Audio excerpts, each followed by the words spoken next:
The one thing I try not to do when I talk about the report is what people want to know is what's the time frame? What's the time frame? Well, the time frame is when we meet these criteria. If we move fast and we get our act together, and that's citizens, businesses, nonprofit, and the state all getting their act together, then we can start thinking about relaxing these requirements.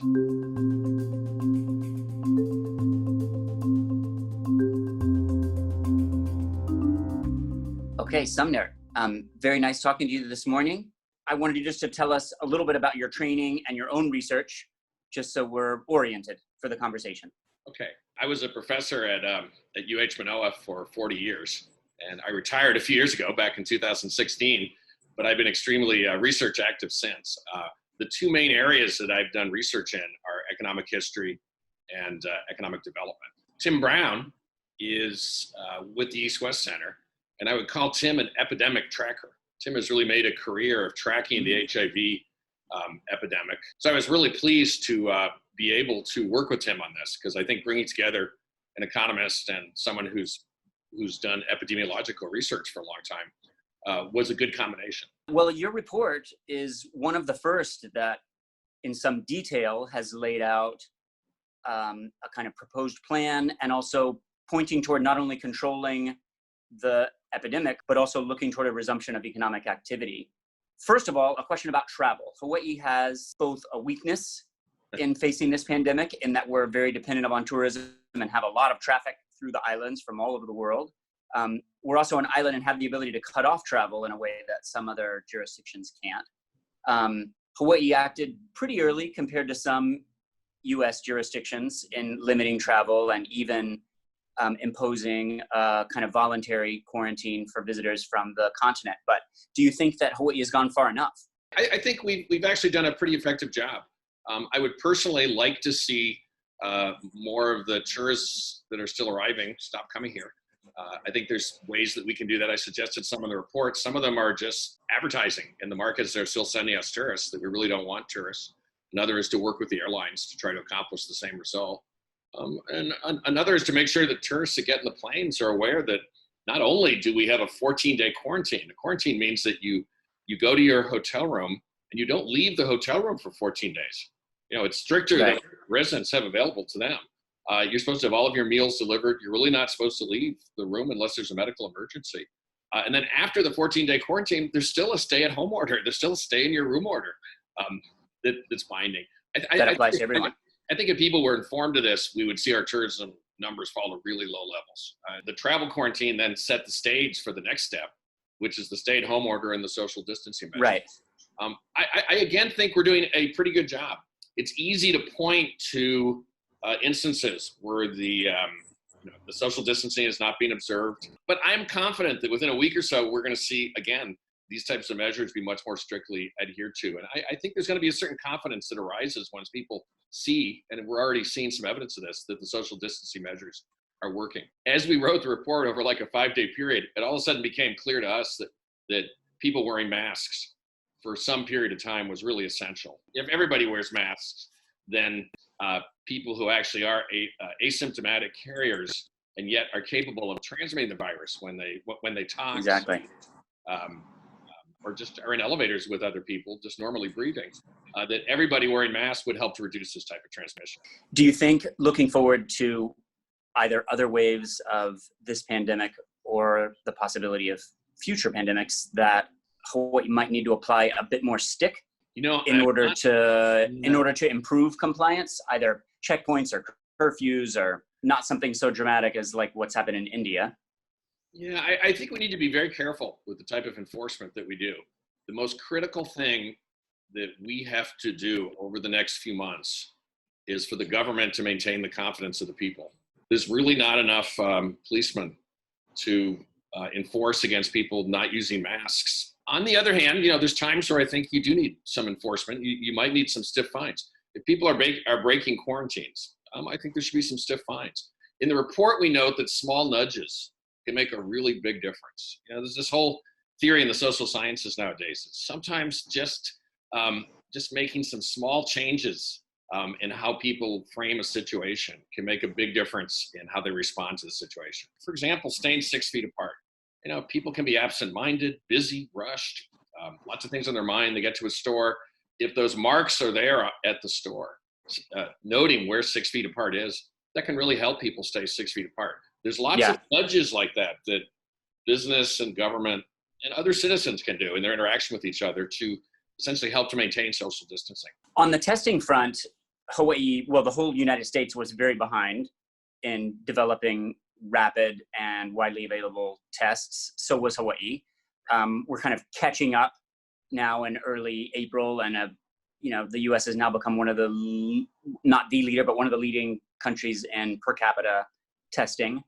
But are you worried that we don't have the kind of breadth of testing we need in really order to understand the shape of the epidemic and to be able to confront it? In order to really start reopening the economy again, we need to do 3 things. We need to have extensive testing. We need to have extensive contact tracing. Okay? And I mean, if somebody tests positive, we need to find a way essentially to quickly identify who are the contacts of those people and then notify them to self-isolate, to quarantine them so that they don't infect other people. If we get this system of testing, contact tracing, and self-isolation in place, and I think this can be done relatively quickly. I mean, when I say relatively quickly, it's hard to know what that means. If we had all hands on deck and we did everything right, we might have this kind of system in place in 3 to 4 weeks. It's hard to change people's habits. It's hard to set up these new systems and have them work well. But I actually think we're on the road.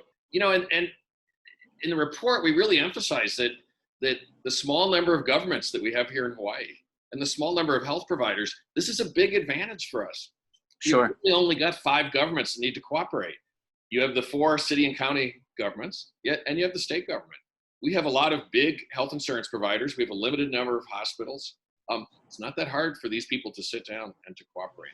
I think the Department of Health was resisting for a while the notion of doing more contact tracing. There's been a lot of pressure on them to do more contact tracing. I think they're now thinking about, okay, how can we gear up our operations? This is very different, say, from the HIV epidemic. The HIV epidemic, when the Department of Health was doing contact tracing of individuals, there was a lot of stigma on HIV positive. Here, there's no real stigma to having caught the virus. All sorts of people are catching the virus. It can happen to people even when they take the best precautions possible. And I think then that privacy measures become less important. And what becomes more important is contacting people really quickly so that they don't infect other people. So many governments have, like New York and Italy and Spain, for example, actually took pretty impressive, bold, relatively quick action compared to the pace of the normal policymaking process. And they were still far enough behind that they lost, thousands of people. And I worry that if we don't deploy, if we don't provide the personnel for contact tracing, because I think one of the reasons contact tracing is not really happening, even though our case load is pretty low, is just that there's not the regular employee staff to do it. And there's been a little bit of lethargy and kind of rapidly adding personnel. I mean, in an epidemic, fast and decisive action is really critical. If you delay by several weeks, it can cost lives. On the other hand, people don't change their attitudes overnight. It takes time sometimes to convince people that what they've been doing before isn't quite the right course of action. Here's a new course of action. Sometimes people are being buffeted by different groups too. I was heartened by hearing Bruce Anderson, the director of the Department of Health, yesterday, saying they were planning on tripling the number of contact tracers. I don't know what the right number is. That's not my area. Trying to figure out the people that they need. Maybe they need 500 people. Maybe 180 will be just fine. But what we know is that we're going to need the contact tracing once we open up the economy. Because when we open up the economy and people start to interact with each other more, even if it's in an environment where with a low prevalence of the virus, even if very few people are infected, there's still going to be outbreaks of the virus. And we're going to need to test people who get symptoms. And if they get symptoms, we're going to need to trace down their contacts fast and isolate them. We need to be Although with testing and contact tracing, hopefully some of those orders can be more targeted. Yes, that's true. I mean, in the report, we also talk about that when we get to a point, we list 4 criteria. We talked about the state has to have enough hospital capacity to treat anybody who becomes sick.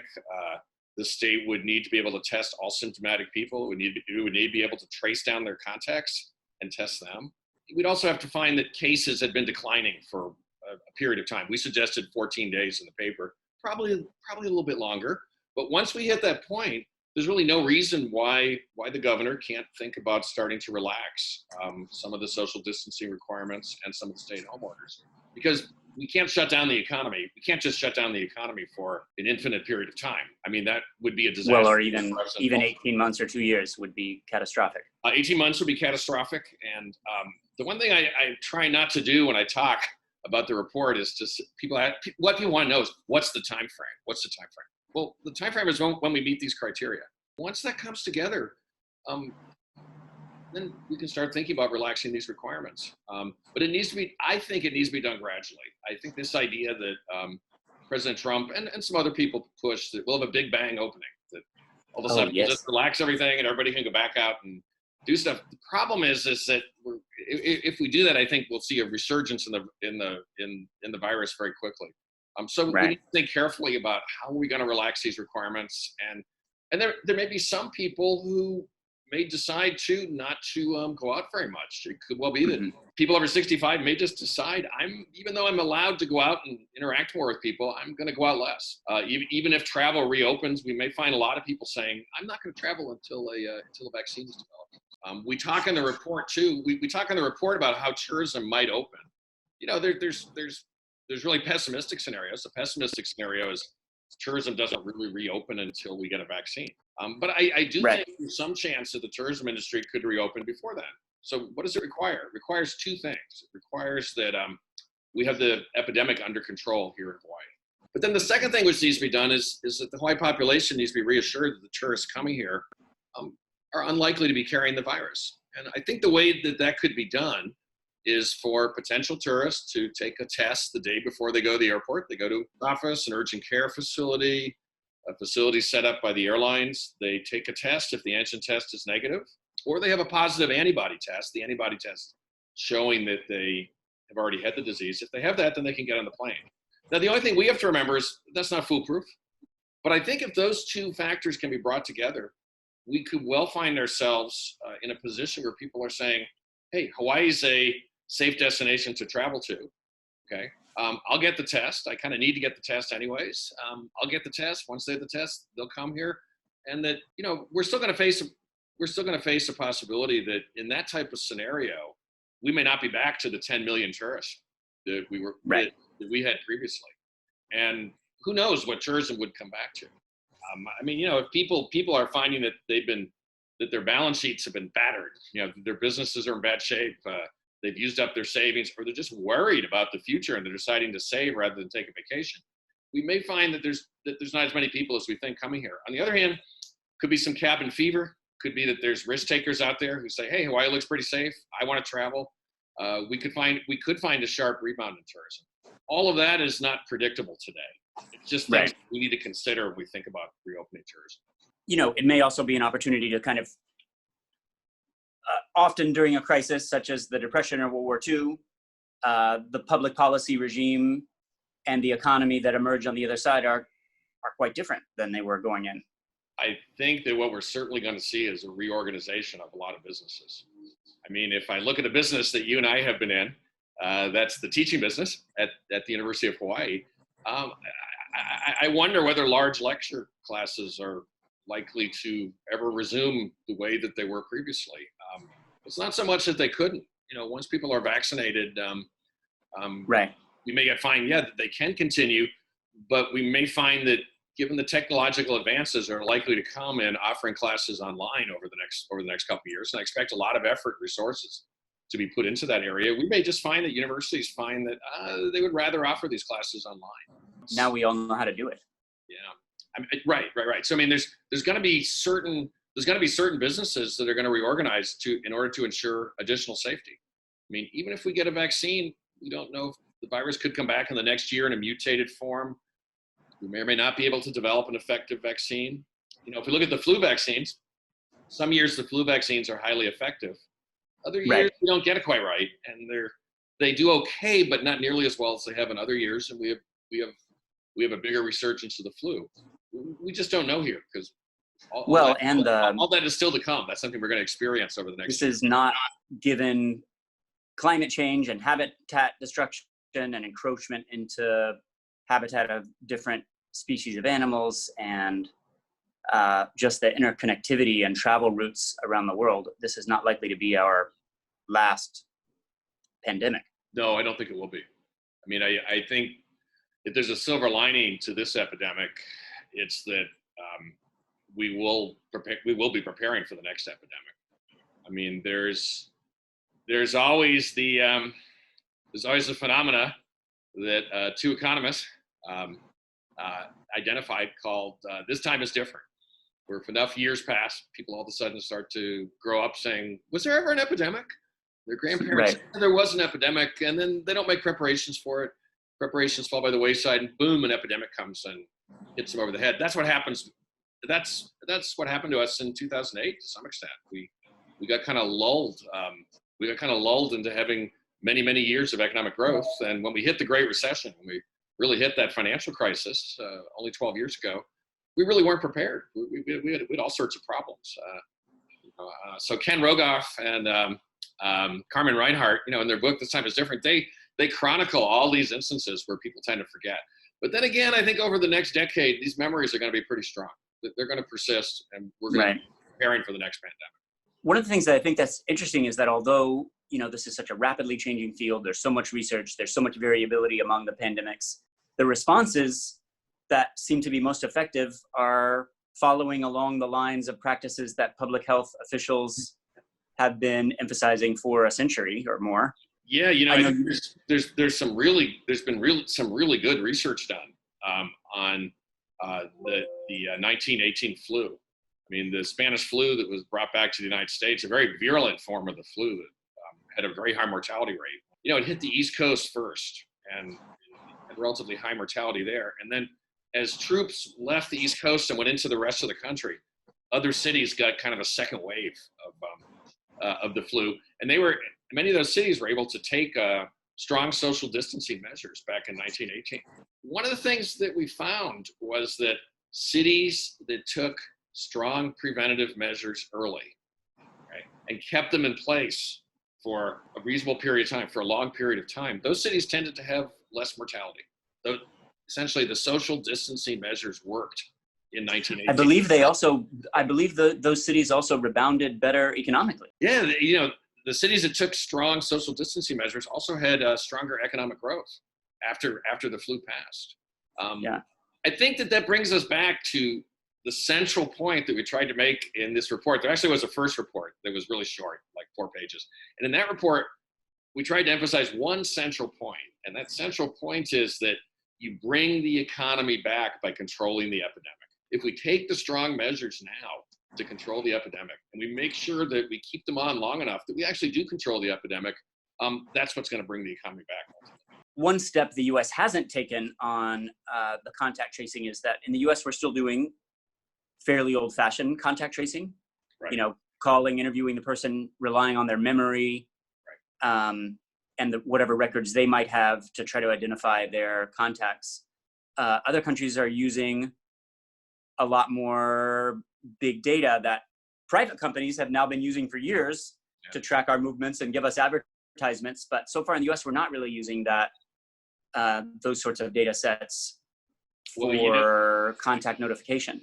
Well, I mean, there are apps out there that if somebody tests positive, health department officials could ask them, would it be okay if we installed this app on your phone? And what the app would do is it would send out an email to all the people you've been in touch with lately and say, this person tested positive. You may have been exposed. Think about your contacts with them. And if you have been exposed, isolate yourself now so that you don't infect other people around you. And then using that phone app, health department officials could follow up. One place to start is to make this voluntary. Now, I don't know if I found out that I was positive, if I had symptoms and I was tested and was positive, I'd want that app installed on my phone. I'd want people that I was in touch with to know that I was positive. I actually think you get a very high compliance rate with this, and that may be enough. On the matter of the quarantine of travelers coming at the airport, I'm very much in favor of some type of medical bracelets being added. that essentially would help to enforce the quarantines at hotels. The nice thing about the medical bracelets is at the end of the 14 days, you can legally cut them off. There's no lasting record on your cell phone. You're done. Another advantage that I think Hawaii has at this time of kind of global shutdown is we have this incredible overspill capacity of housing in the form of empty hotels, that could be used. And conversely, we have the highest portion of multi-generational households in the country and unusual household density. What do you think about the virtues of isolating people who test positive in hotels, perhaps easing capacity in nursing homes and assisted living facilities, by many of which are also like 4 people to a room? Okay, so first of all, I think the idea of using the hotels to house healthcare workers who are afraid that they might have become infected during their regular shifts and don't want to go home to their families, that's already in progress. There's already a program that's in progress there, and we ought to see how that's working and keep working on that. For people who test positive, we should be offering them the possibility of isolating in a hotel room. For people who have been exposed, for people who've had close exposure, people who are not showing symptoms, we want them to isolate. We want them to self-quarantine for a period of 14 days, and offering a free hotel room would really facilitate that a lot. Right. I'm not quite so sure about the nursing home or assisted living ones, as far if the hotels is the right way to do that. But I like the idea. But all this is stuff worth pondering, and it's worth pondering how can we reduce the density of people in nursing homes. That's one of the problems that I expect there are lots of people in the U.S. and Hawaii and internationally who are thinking about that exact question. There's going to be lots of good ideas that we don't anticipate. We should be open to any and all new ideas and try sorting through them to see what's effective, what's relatively cheap to implement. I think it will be worth doing. It's interesting to live in a moment in which the policy process is so open and so accelerated. For so long, we've kind of lived in this politics of gradualism and caution and fear, in which so much seemed impossible with respect to climate change, for example. This kind of proves governments are capable of, maybe they're not moving fast enough for this particular virus, which is a very difficult one to get ahead of, but governments around the world have shown that they are capable of taking pretty bold action pretty fast. Yeah, I think this is another one. There's the old saying, you don't want to let the perfect get in the way of the good. And in this case, we don't want to let the perfect get in the way of taking fast action. And I do believe that the state is moving in this direction. Again, it is important to keep the foot on the pedal and to try to move as fast as possible.